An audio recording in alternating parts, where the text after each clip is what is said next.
Mark, Jake, and I went on a weekend camping trip to the remote Willamette River, hoping for a quiet time fishing, relaxing, and enjoying the outdoors. We hiked deep into the woods, set up camp under towering trees, and spent the day fishing, laughing, and drinking beer. As the sun set, we gathered around a bonfire, roasting marshmallows and sharing stories. Everything felt perfect, like the kind of night where time slows down and nothing could go wrong. As the night wore on and the alcohol took hold, we slowly began to stagger off to our tents, ready to sleep off the fun and the booze. It was well past 2 a.m. when I finally settled into my sleeping bag, the faint sounds of my friends still lingering in the air. Mark's snores filled the space beside me, but I couldn't fall asleep right away. I just lay there, staring at the tent ceiling, listening to the night around us, the rustling of the trees, the sounds of the river flowing gently nearby, and, at first, what seemed like distant laughter from Jake and Mike. They were a few tents away, still talking and having a good time. But as the minutes ticked by, their laughter began to grate on my nerves. It wasn't so much that they were being loud, but the sound of it felt off, out of place in the quiet of the forest. I almost shouted out to them to keep it down, but then something happened that stopped me cold. In the middle of their laughter, I heard another voice, a low, almost inaudible whisper that made my blood run cold. Expectancy. "It's not us," the voice said, faint but clear enough to make my skin crawl. I froze. That wasn't Jake or Mike. It wasn't any of us. My heart began to beat harder in my chest. Who else could be out there in the woods with us? The air grew heavier, and I felt a strange tension in the pit of my stomach. I turned to Mark, who was still sound asleep beside me, oblivious to the unease creeping through the air. Then the laughter came again, but this time, it wasn't the light, carefree sound from earlier. No, it was wrong. It was hollow, empty. The laugh echoed through the trees in a way that made my skin crawl, and I could feel every hair on my body stand on end. The sound was closer now, closer than it had been before, and it made my stomach churn with dread. Every instinct in me screamed to run. I couldn't breathe, I couldn't think. All I could do was scream. My throat ached as I yelled at the top of my lungs, my voice echoing through the trees. Mark screamed too, his voice breaking, and before either of us could process what was happening, we bolted out of the tent. We didn't look back, didn't hesitate. We just ran, our feet pounding against the forest floor in desperate, frantic flight. Through the darkness, I could hear the sounds of Jake and Mike scrambling out of their tents, shouting in fear, but I didn't stop running. Neither did Mark. We didn't care about where we were going or what we were running from. The terror surged through us like wildfire, and all we wanted was to get as far away from that thing as possible.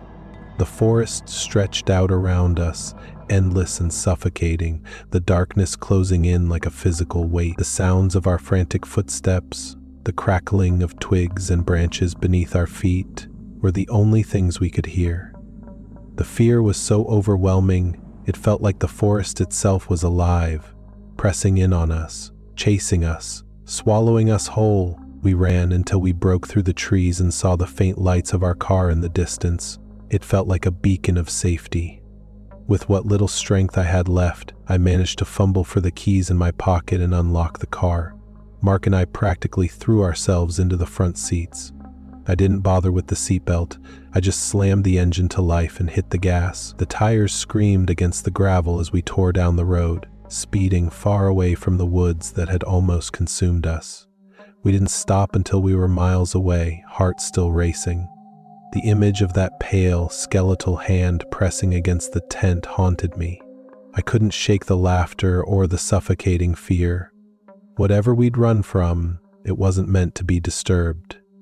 That was the last time I camped. The wilds hold secrets better left untouched.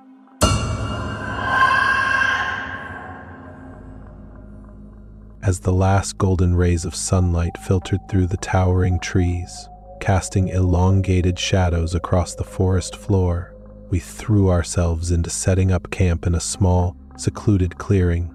The scent of damp earth mingled with the crisp evening air, creating an atmosphere that was both invigorating and strangely oppressive.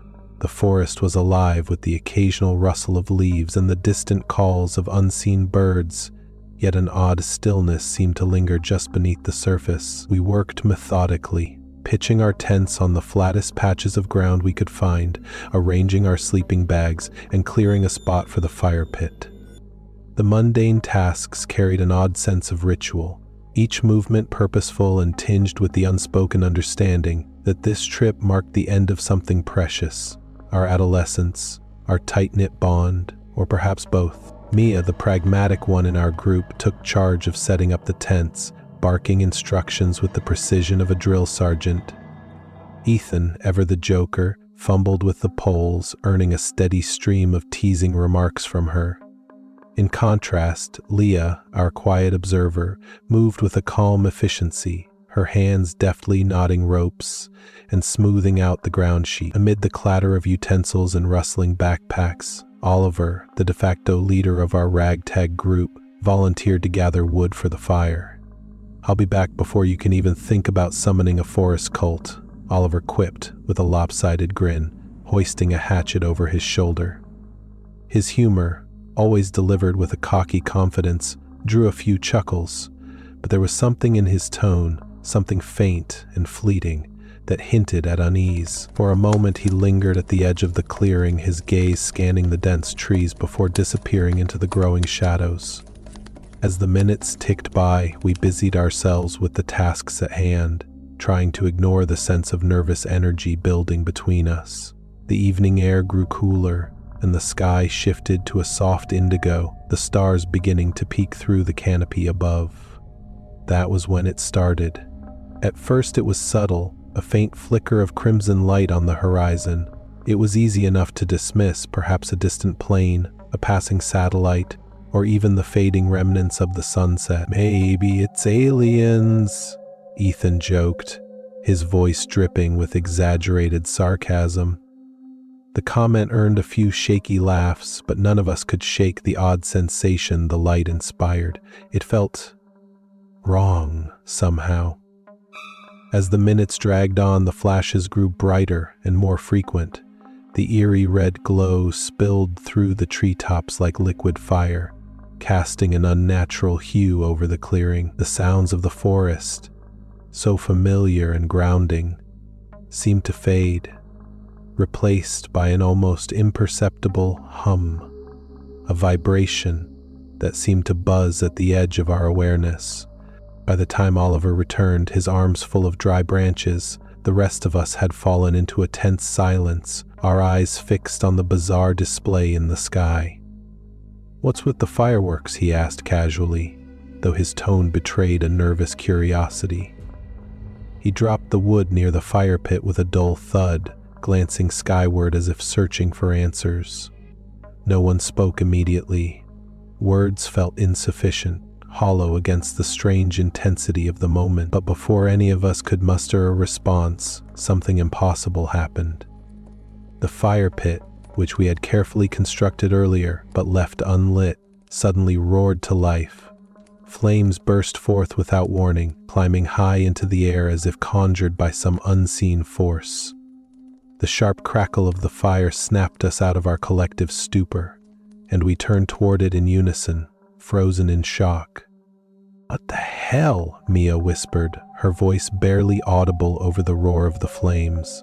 Leah took a cautious step forward, her wide eyes reflecting the chaotic dance of the fire. "Did anyone—" "No," Ethan cut her off, his voice tense. "No one lit it. The fire burned fiercely, throwing long, distorted shadows against the surrounding trees and tents.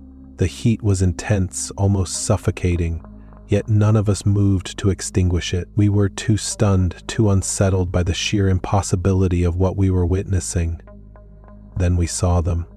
6 dark figures emerged at the edge of the clearing, standing just beyond the reach of the firelight. At first, we thought they were shadows cast by the flames, distorted tricks of the light playing on our overstimulated minds. But these figures were different. They were solid, deliberate in their stillness, and disturbingly human in shape, yet utterly alien in presence. They didn't move, they didn't speak, they simply stood there, their forms blending unnaturally with the darkness of the forest. The air grew heavier, pressing down on us with an almost tangible weight. The silence broke as Leah let out a strangled gasp, stumbling back toward us. "We need to leave," she choked, her voice shaking with fear. Without a second thought, we turned and ran, the weight of fear heavy in our chests. We never looked back. Not once, as we fled, leaving everything behind. We never returned.